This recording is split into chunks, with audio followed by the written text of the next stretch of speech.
Bismillahirrahmanirrahim. Assalamu alaikum. Dear students, today's topic is the testing of hypothesis related to beta. An example is considered. Example is taken from the book Chaudhry Sher Muhammad, page 389. Problem 21.10. The data is given in the column form. Find the linear regression equation from the following data. Assuming normality, test the hypothesis. First part is null hypothesis is beta is equal to 0. Against the alternative hypothesis, beta is not equal to 0. And second part consists of testing about alpha. So using the software Excel, we will solve the first part equation of the linear line and then testing procedure related to beta. So Excel will be open first. This is our Excel file in which the given data is already entered, X and Y, and you have to select the option data and then data analysis, regression, OK. And then there must be the menu of the regression which is here. Okay, you have to select your all ranges from this menu. आपने इसमें चूँकि already selected है क्योंकि मैं एक बार run कर चुकी थी, अगर आपने रन ना किया हो तो ये आपको ब्लैंक स्पेसेस मिलेंगे. ठीक है, ये इस तरह से ब्लैंक आपको नज़र आएगा. आपने क्या करना है, वाई की रेंज को सिलेक्ट करना है जो कि सेकंड कॉलम में गिवन है, और जो दूसरी बार है वो आपने एक्स की रेंज देनी है जो कि फर्स्ट कॉलम में गिवन है.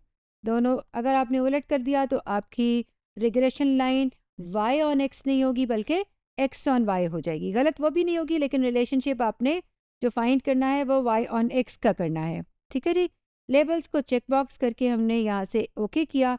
जैसे ही हम ओके करेंगे तो आपको रिग्रेशन की आउटपुट जो है उसने कहा है कि कहाँ पर देनी है, वो आपने मिस कर दिया, तो हम न्यू वर्कशीट कर देते हैं. ठीक है, इसको क्लिक, और यहाँ से जब ओके करेंगे तो न्यू वर्कशीट के ऊपर आपको इसका रिज़ल्ट जो है वो मिल जाएगा. ओके किया न्यू वर्कशीट पे, और ये देखिए आपके पास शीट नंबर 2 ओपन हुई और वहाँ पे आपको रिज़ल्ट मिल गया. आपने जहाँ से जो टेबल देखना है वो जस्ट नीचे वाला कोफिशिएंट्स का टेबल देखना है. ठीक है, यहाँ से इसको मैं ओपन कर रही हूँ. एक और इम्पॉर्टेंट बात जो हम इसमें डिस्कस करने जा रहे हैं, जो इससे पिछली वीडियोज़ में हम डिस्कस नहीं कर सके, वो इसमें करेंगे, वो है इसकी वैल्यू, टी की वैल्यू जो कि कैलकुलेट होके आपके सॉफ्टवेयर ने भी दी हुई है. लेकिन समटाइम्स रिक्वायरमेंट होती है, you have to calculate the t value yourself manually. So आपको मैनुअली भी सेलेक्ट करके उसको करना है कैलकुलेट, और यहाँ से भी आपने वेरीफाई कर लेना है. ठीक है, अब आप देखिए कि जो लास्ट में आपको एक दिया हुआ है टेबल, उसमें पहला कॉलम है कोफिशिएंट्स का, नेक्स्ट है स्टैंडर्ड एरर का, और थर्ड कॉलम है टी स्टैट लिखा हुआ है. Actually this is T statistic. ठीक है, तो आपको इंटरसेप्ट के सामने जो टी की वैल्यू मिल रही है that is calculated value of T for alpha, जो कि हमें नहीं चाहिए. हमारा हाइपोथेसिस किससे रिलेटेड कर रहा है, हमारा बी से रिलेट कर रहा है. तो जो वैल्यू कैलकुलेट होकर आपको मिल रही है वो 5.388 है. ठीक है, अगर आप यहाँ से अपनी बी की कैलकुलेटेड वैल्यू है वो नोट करें तो वो है 0.8972. ठीक है, 0.8972. इससे स्टैंडर्ड एरर कितना है, 0.1665, जो कि नेक्स्ट कॉलम है. इससे डिवाइड करेंगे तो डिवाइड करने के बाद जो आपको आंसर मिलेगा वो 5.388 ही मिलेगा. ठीक है, यानी कि b over s p. Beta तो 0 है तो बी माइनस बीटा यानी बी माइनस 0 एक ही बात है. तो बी को आप डायरेक्ट एस ए यानी कि इसके स्टैंडर्ड एरर से डिवाइड करेंगे तो आपको टी की वैल्यू मिल जाएगी. हम ये यहाँ से सब चीज़ें नोट करते हैं और इसको सॉल्व करते हैं और देखते हैं कि इसको किस तरह हम इंटरप्रेट करेंगे. ठीक है, सबसे पहला स्टेप क्या था, एक्सेल को ओपन करने के साथ ही एक्स वाई को डिफाइन किया, आपने डेटा को एंटर किया. मैंने स्क्रीनशॉट आपके सामने यहाँ पे रख दिया है. डेटा एंटर करने के बाद उसके बाद आपने उसकी आउटपुट जो कि शीट नंबर 2 में आई थी उसका स्क्रीनशॉट यहाँ दे दिया है. आपने यहाँ से चीज़ें जो नोट करनी हैं वो एक तो ये बी की value, this is your b, this is SP, and this is calculated value of T, which is B minus beta over SP. ठीक है, कैलकुलेट होकर आ गई है।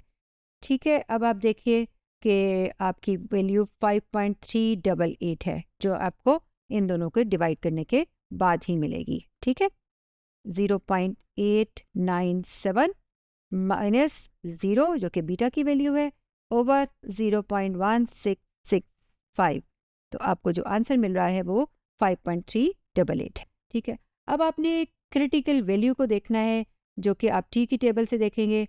आपको जो वैल्यू दी हुई है वो 0.005 के अगेंस्ट है, क्योंकि 1% है। अल्फ़ा कितना है, वो 1 माइनस अल्फ़ा वो 99% है, 0.99, और यानी अल्फ़ा जो गिवन है वो 0.01 है, 1%। ठीक है, और अल्फ़ा बाई 2 अगर आप करेंगे तो कितना आ जाएगा, 0.005 है। और इसकी डिग्री ऑफ फ्रीडम आपने कैलकुलेट कर लेनी है, और उसके अगेंस्ट आपने ये देखा 10 है। ठीक है, यानी 12 के सामने ये 10, 3.169, यानी 1% पे आपका जो रिज़ल्ट है वो 3.169 है। अभी आपने देखा टी कैलकुलेटेड वैल्यू कितनी आई थी, वो वैल्यू आई थी 5.38।